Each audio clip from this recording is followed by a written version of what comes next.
This is The Clash, where the real world clashes with a true Christian worldview. Join former professional wrestler Chris Whaley, known as the Masked Saint, who is an author, pastor, and teacher that brings his wrestling skills into the squared circle and tackles real-life issues. Along with Jeff Dixon, best-selling author, internationally known teacher, leader, and pastor who is not afraid to tackle the tough issues of the world we live in. Together they form a tag team of wisdom in The Clash.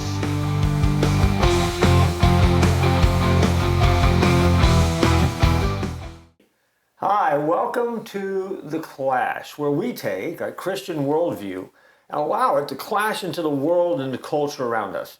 If we do it well, we're going to entertain you just a little bit, we're going to educate you about a few things, and even encourage you in your journey of faith as you strive to be the person that God created you to be.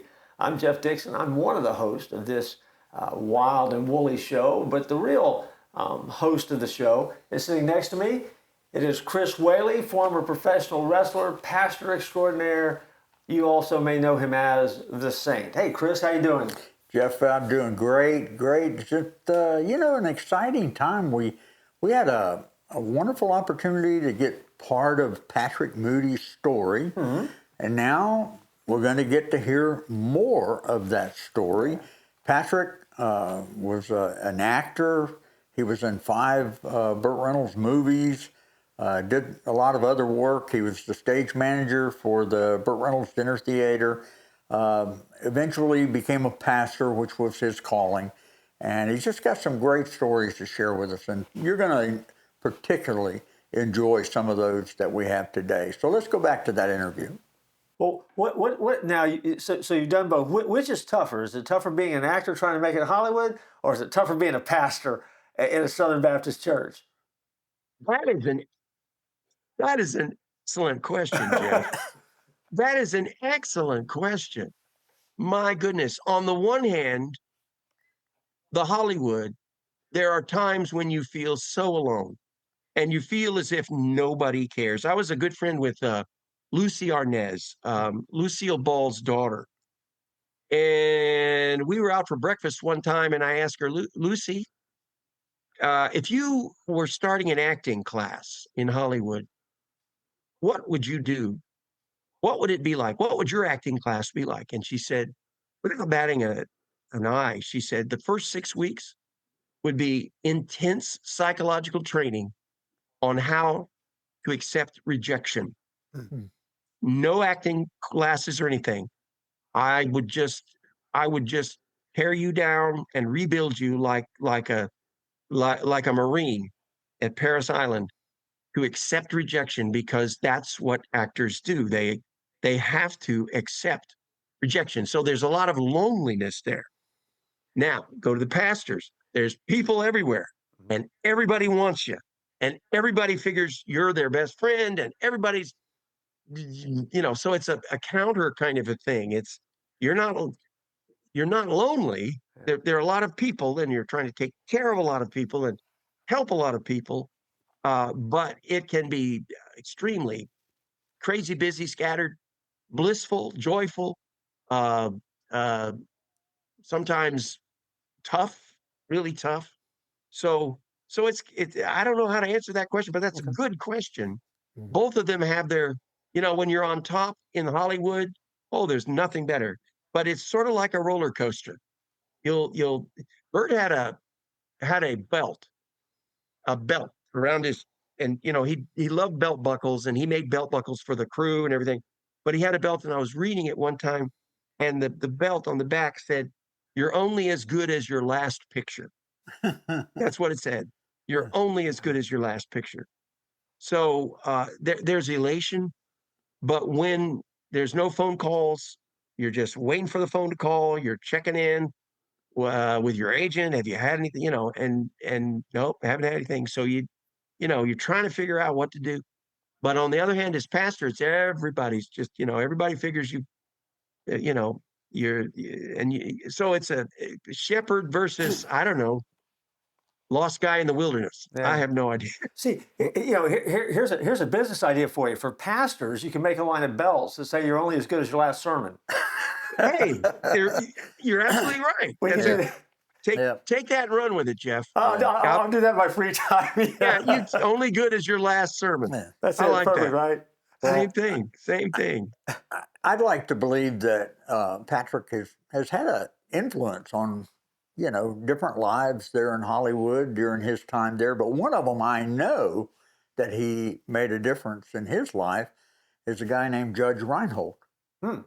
Judge Reinhold was in Fast Times at Beverly Ridgemont Hills Cop. High. Matter of fact, he was living on your couch, was he not, whenever he got that? Yeah. Judge, when I lived in Florida, Judge and I met each other doing a play called The Death and Life of Sneaky Fitch, which is a Western spoof musical. And I played the narrator, and Judge played the part of Rackham, the bad guy. And so we got to be good friends. And so then I left for Hollywood, and I'd been out there for, I don't know, 6 months or so, beating the boards. And I get a phone call, and it's Judge. And he said, I am going crazy here in Port Salerno, Florida. That's where we worked in a dinner theater there called the Port Salerno Dinner Theater. He said, I'm going crazy. There's nothing going on in Port Salerno. And I said, well, why don't you come to Hollywood? You got nothing to lose. And 3 weeks later, I get a knock on my door, and there he is. And he's driven his little Datsun truck all the way across the country. And he proceeded to spend the next 6 months on my couch, did not pay rent. We both were starving actors together, but it built a bond and friendship. And so we were roommates. He finally wired his mother and said, I got to pay this guy some rent. And she sent him some money, and he proceeded to go out and buy me a guitar, which I still have.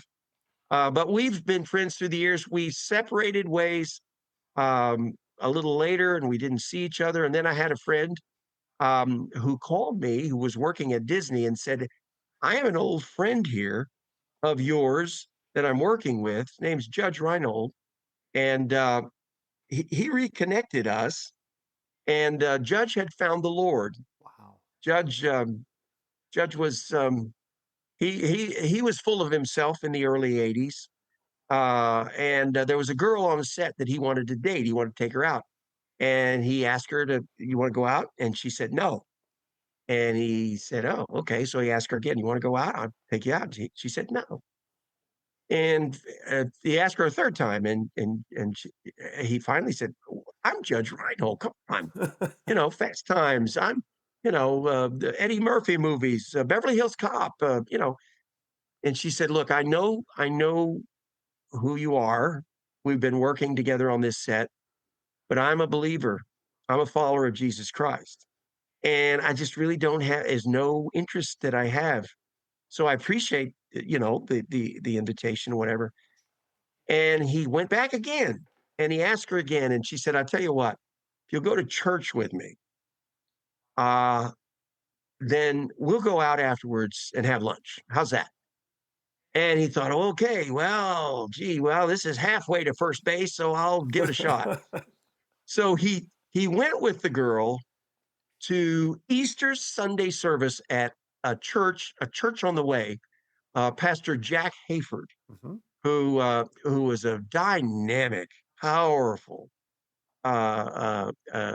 foursquare, charismatic preacher, but just in the word, solid. And the Holy Spirit just hit Judge upside the head. And soon he forgot about the girl, but he embraced Jesus Christ. Mm.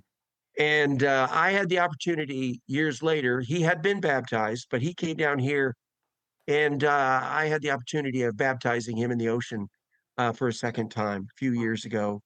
And he's a good friend. He lives in Arkansas now. He lives in Arkansas.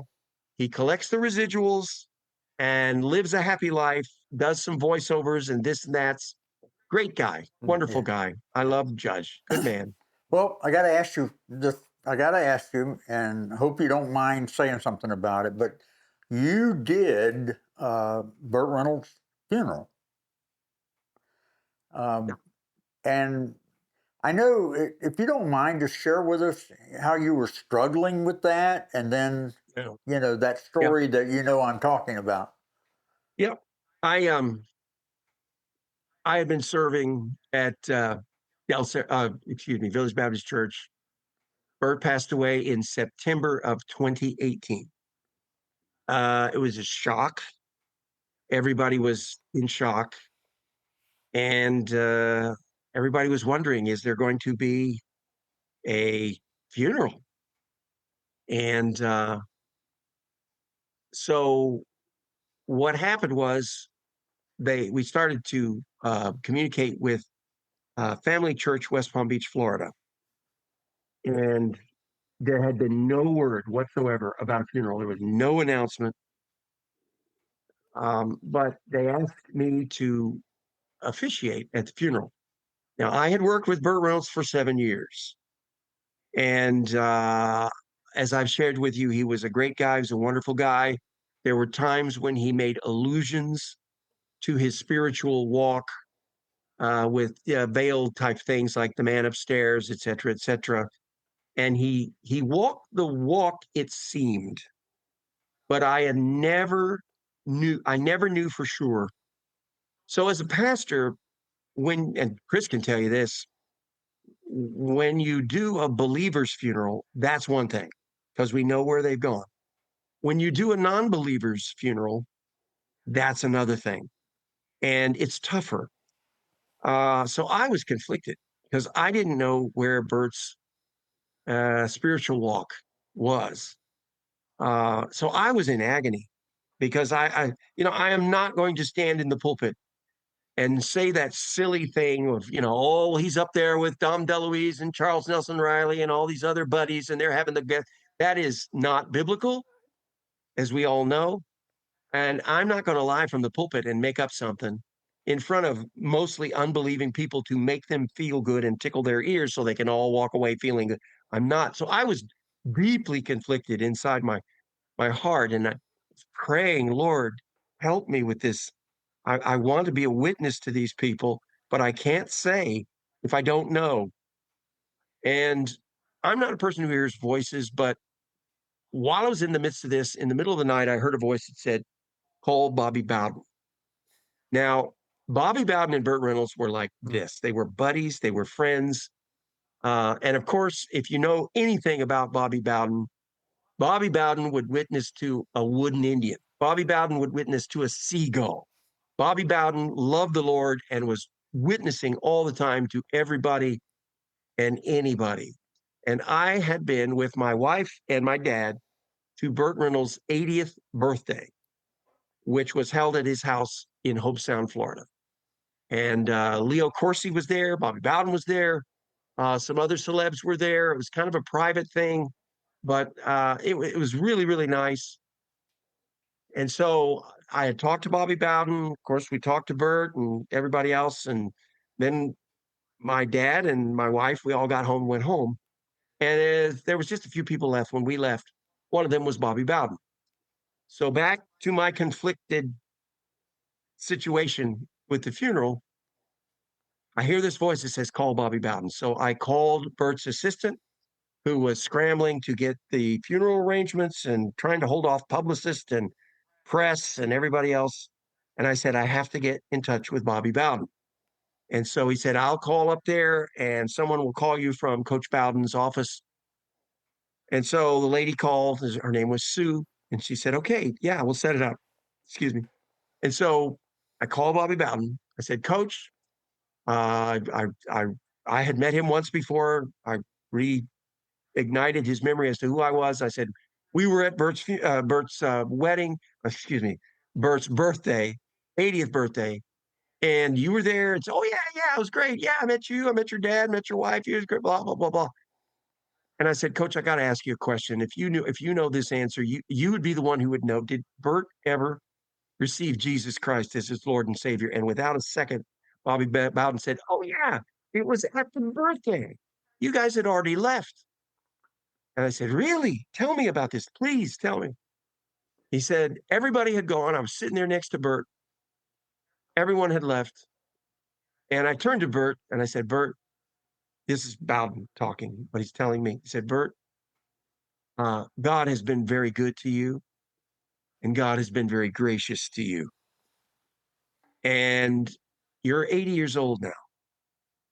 You need to get right with God by receiving Jesus Christ as your Lord and Savior. And he led him through the Roman road, and he led him through the sinner's prayer. And Bowden told me, he said, when he finished with the sinner's prayer and he said, amen, he looked up at Burt, and Burt had tears coming down his eyes. He said, Burt said, it feels like 1,000 pounds have been lifted off my shoulders. Mm. Thank you so much.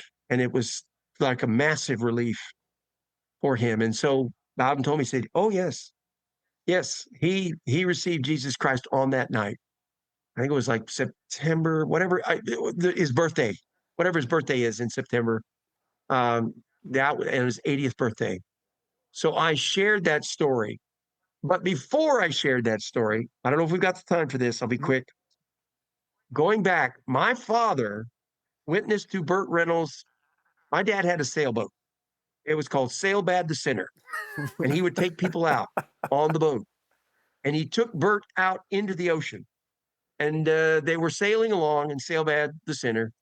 And Dad started to witness to Burt. And this was the 60s, late 60s. And Burt said to Dad, Jess, I'm not ready for that yet. Please don't talk about that yet anymore. I don't want to hear that. So Dad stopped. They finally came about, and they were going through the Palm Beach Inlet, heading back, and Dad opened up again and started witnessing. And Burt said, I told you, Jess, I'm not ready for that yet. Stop this. If you don't stop witnessing to me like this, I'm going to jump off this boat. So they went a little farther, got into the intercoastal waterway, and Dad started again. And Burt looked at him and said, I told you. He jumped off the boat, swam to the seawall, and walked home. He said, I told you. And I'm reminded, what is the verse where it said, some follow Apollo, some follow Paul. Well, this was an Apollo-Paul situation. Some water, Yeah.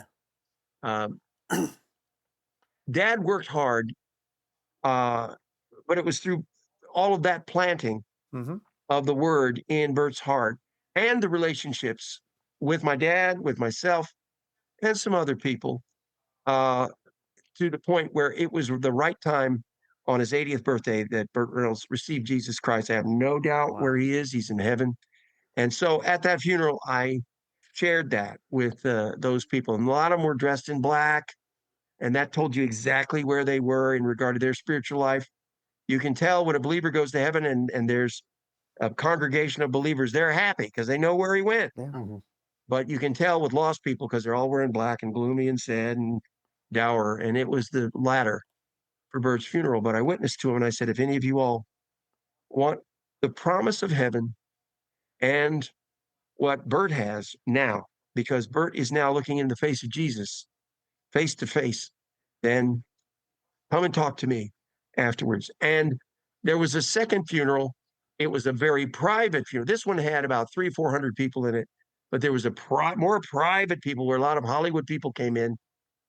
And I was at that funeral afterwards as well. And they had a sharing time. And Bobby Bowden stood up and he told exactly the same story that I shared with you. Mm. So, yes, Burt Reynolds became a believer. Wow. In the latter, 2 years later, he passed away. Mm. So that's the story there of Burt Reynolds. And he did receive Jesus Christ. Wow. And anybody who's watching this, you need to get right with God. You need to do what Burt Reynolds did, and millions of others have done, to receive Jesus Christ as your Lord and Savior. Say yes to him. Ask for forgiveness. He will forgive you, and he will cleanse you, and he will set you right on the path to heaven. Yeah. And thank you for the opportunity to give that witness, guys. You got anything else? I got one more thing. I'll let you do your thing. Yeah. I mean, I was going to say, because any question I would ask after that really just kind of tanks what we're doing here. I mean, because again, I mean, that is everything pales. Everything pales in comparison It to does. that. It really That's the does. I thing. mean, it doesn't matter where It's you've just been or who you Hollywood and all know. the other stuff. You got to know Jesus, It's right? that's it. Well, Jesus. It's all about Jesus. Yeah. That's the thing. When it comes to our last breath, it's all about Jesus. Yeah, it is. Everything else Well- is, nothing. Yeah. well, I got to tell the story. There was Okay. a young man never, ever planning to go to college. Never. In his wildest dreams, he never planned to go to college. He majored in lunch in high school. Met a young lady who was a Christian, and she knew what she was going to do. She said, I've lived in poverty all my life, and I'm not going to live the rest of my life in poverty. I'm going to get an education. I'm going to be a high school math teacher, and I'm going to serve God doing that. And this young man decided to follow her down to that Christian college that she went to, and she took him to the First Baptist Church of West Palm Beach. And, he can remember the very first time he went in there and he sat in those pews and he heard a guy named Jeff Moody preaching. And this story's about me because that was me. I mean, I was the son of a Jehovah's Witness mother and a long-distance truck driving dad, and just had an unbelievable childhood growing up. But I'll never forget sitting in that church and hearing Jeff Moody preach. For the first time in my life, I actually understood what the preacher was saying. And so Dr. Jeff Moody is the one that led Chris Whaley to the Lord. And he's the greatest hero of my life, of physical human beings. Jesus is my hero, but under Jesus, your dad is the one that made the greatest impact on my life.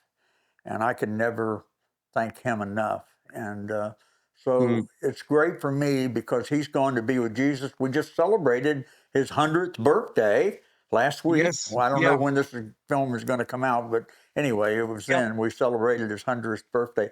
August 19th. He started Palm Beach Atlantic University.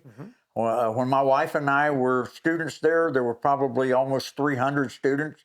And then this year they have 1,000 freshmen. And it's just huge. incredible. It's huge.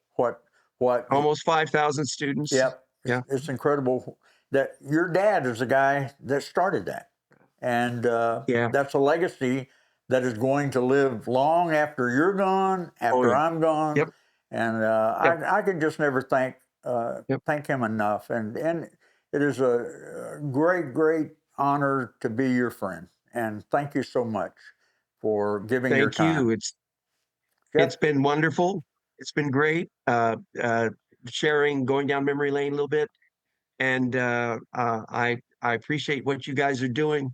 I appreciate the work that you're doing, the outreach that you're doing, and keep it up. All right. It's good work. We'll do it. Thank you for the journey that we've been on today, and may God bless you here in the days ahead. I look forward to meeting you in person at some point here. Yes, and we will. And We'll catch up. And on a personal, thanks for taking care of this guy. I mean, thanks for keeping I an didn't eye on take care of him. him. He took care of me. Somebody's got to keep him out of trouble. So so an incredible legacy though. He kept me thank out you of so trouble. much.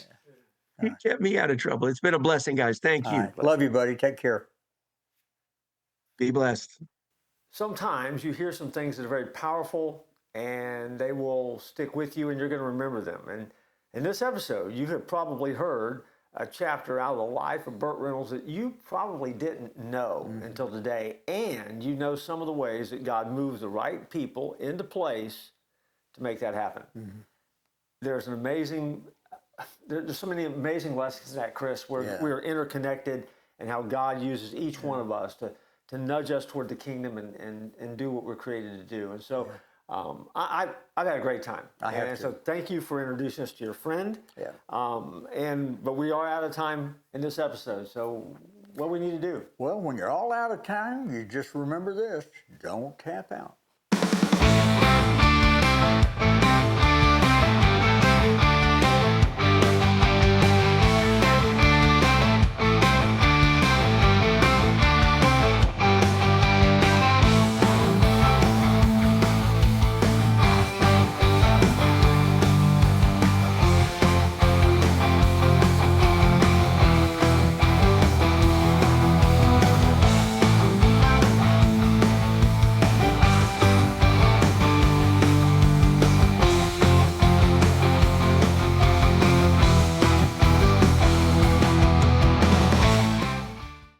was a good time working with all those great people. Dom DeLuise, another one, very, very funny man, very funny guy, always joking and um, as they say, in one, which means you're at the edge of the stage, and you're always performing. I saw him in a hotel lobby, just suddenly start doing performance, and people were stopping and watching him and laughing, and he was very, very funny man, Dom Yeah. DeLuise, and his wife Carol, who was Dom was in Blazing Saddles, and a lot of people don't know Carol DeLuise was in Blazing Saddles as well. She was one of the townsfolk, but he was a great guy, and there were a lot of different people, like Strother Martin, a famous, and Strother Martin I mean, the name is not as familiar to you possibly, but this line, which is a part of Hollywood lore, was Strother Martin in Cool Hand Luke when he said, "What we have here is a failure to communicate." That was Strother Martin. Uh-huh. And Strother Martin knew more Irish limericks than anybody else I'd ever heard. He could just, and I had a scene with him in the end where I played a husband who was trying to admit his father into an insane asylum, and Burt and Dom DeLuise are in a truck, and they come whizzing by as I am pushing my father not my father, but the actor whose name was Jocko Mahoney, who was the father of Sally Fields. Oh, Oh, wow. And wow. Jocko Mahoney's in a wheelchair, and Burt Reynolds and Dom DeLuise come by in a truck, and they force us off the road, and we're going over a bridge, and so my father character falls into the water there. And it was Jocko Mahoney, who was a famous stuntman from the 40s and 50s and 60s. Wow. So Oh, wow. Right. yeah. Well, what was Jackie Gleason like? Oh. Jackie Gleason was one of the most talented people I've ever met in so many ways. But Jackie Gleason, honestly, as a human being, was not a very nice person, sadly. A lot of people, you hear these things about the comedians who are whatever. He had a very short fuse. Um, he drank a lot. He drank a lot. He would start in the morning with Coors beer at about 10 o'clock in the morning. Wow. And by 2 o'clock, he'd go to straight scotch. And if you did not get your scene in with him by 3:30, you weren't going to get it. And the scene I had with Jackie Gleason in Smokey and the Bandit was slated for 3:15 in the afternoon. And around 3:20, I started getting nervous. We did one take, and we needed to do a second one, and I'm getting nervous. And the director's Hal Needham was getting nervous because we all knew Jackie's time clock was ticking, and it wasn't very long. But yeah, he was on the positive side. A lot of the things that you see in Smokey the Bandit that deal with the sheriff, for example, the toilet paper coming out of the Jackie thought that out. He said, "Leave it to me. I'm going to do something here." He put that toilet paper in his boot and came walking out. When he was going to go eat the hamburger, and he had the toilet paper. A lot of the things that are the funny things about the sheriff, Jackie thought that up, and he was such a dominant. I don't want to say dominating figure, but he was such a larger than life person to everyone that Hal Needham just let him go and let him do whatever he wanted to do. And to his credit, if you watch Smoking the Bandit 2, he played, I think, 5 characters. He played the sheriff, and then the sheriff's 4 brothers or cousins. One was a Canadian Mountie. One was a little bit not on the heterosexual side. How's that to put it? Uh, he played a lot of different characters in Smokey the Bandit 2, and they're fun to watch. Yeah. Yeah, They're that's fun to great. watch. Go ahead, Yeah. Jeff.